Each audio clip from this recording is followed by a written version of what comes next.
Hey everyone, my name is Josh, and welcome back to your fourth stimulus check and news update. We have a lot of news to get into in today's video, but first, if you would like to receive 2 free stocks from Webull valued up to $2,300, make sure to claim them by clicking my link, which you will find in the description box below. Okay, so with Congress only having one more week to extend government funding, they'll have to get moving quickly starting on Monday. This will start off with the Senate voting on a motion to proceed with the House-passed government funding bill, which would at least keep federal agencies open until December 3rd. This bill also includes language to suspend the debt limit until December of next year. Oh, and this vote is going to be taking place just 72 hours before the government shuts down, so it's going to be quite important. In a statement, Senate Majority Leader Chuck Schumer said, "Every single member in this chamber is going on record as to whether they support keeping the government open and averting a default, or support shutting us down and careening our country towards a default."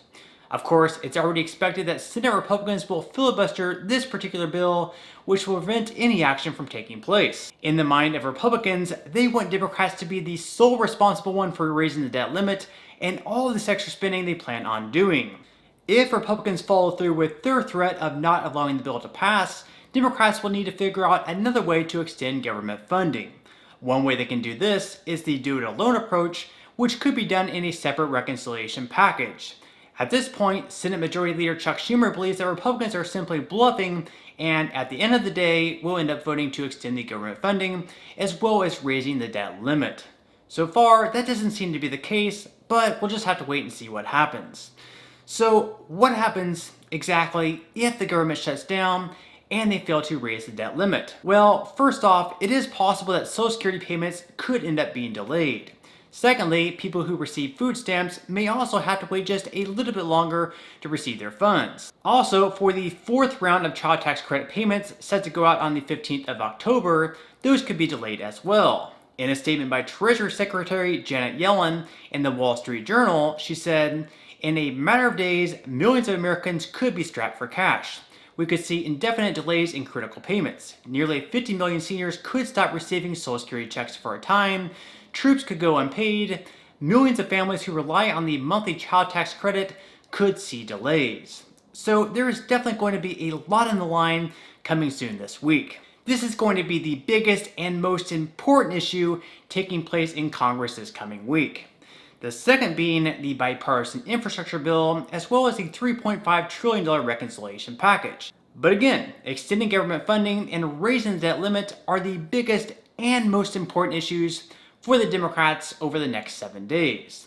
But also on Monday, it is expected that the House will be voting on the bipartisan infrastructure bill. Since that bill has already been passed in the Senate, it will only require a simple majority in order to pass in the House, which at that point could be sent off to President Biden's desk to be signed into law. Of course, even though the Democrats already have a simple majority in the House, and therefore you would expect for it to easily pass, even without Republican support, progressive Democrats, led by Pramila Jayapal, say they plan on rejecting the package. This is because, again, progressive Democrats don't want for the bipartisan bill to pass without first having the reconciliation package signed into law. The reconciliation deal, in their mind, addresses a lot more of their priorities than the bipartisan one does. They believe if the bipartisan package passes first, then modern Democrats may lose all the motivation to pass the larger and more important one, at least in their mind, the reconciliation one. And that's where the difficulty lies with Democrats, since right now it looks like they will need to trim down the reconciliation bill in order for it to stand a chance at passing in the Senate. And right now, Democratic Senator Joe Manchin, as well as Kyrsten Sinema, say they won't support many of the measures currently in it, in addition to the overall price tag. One of the measures Manchin doesn't support in the reconciliation bill is expanding Medicare benefits, mostly due to the fact that it needs to be stabilized first. In a statement, Manchin said, "I will say this about Medicare. We need to stabilize it. By 2026, you understand the trust fund is going to be insolvent. That means there's going to be an awful lot of cuts to a lot of people who depend on the Medicare they're getting today. I want to make sure that we are stabilizing what we have before we start going down this expansion." In addition to not supporting the expansion of Medicare, Manchin also said he wants to reduce the amount of people who would be eligible to receive the child tax credit. Manchin believes that people need to work and pay taxes in order to receive a tax credit, whereas Bernie Sanders and other progressive Democrats believe that everyone, regardless of their work status, should be able to receive this money. Now, back to the bipartisan bill for a minute. It is possible, however, the Democrats can delay the vote, which is supposed to take place on Monday, but at the moment, House Majority Leader Steny Hoyer said they will be holding the vote. This was originally agreed to when House Democrats passed the reconciliation framework, where the agreement was if moderates allow for the framework to pass, progressive Democrats would hold a vote on the bipartisan bill. This puts Nancy Pelosi in a really tough spot because she'll need to please both sides of her party. If she doesn't hold a vote, moderate Democrats obviously won't be too happy, considering they were promised that the bill would be voted on by the 27th. If she does hold a vote, progressive Democrats won't be happy either, and already, as I mentioned, they threaten that they won't approve the bill.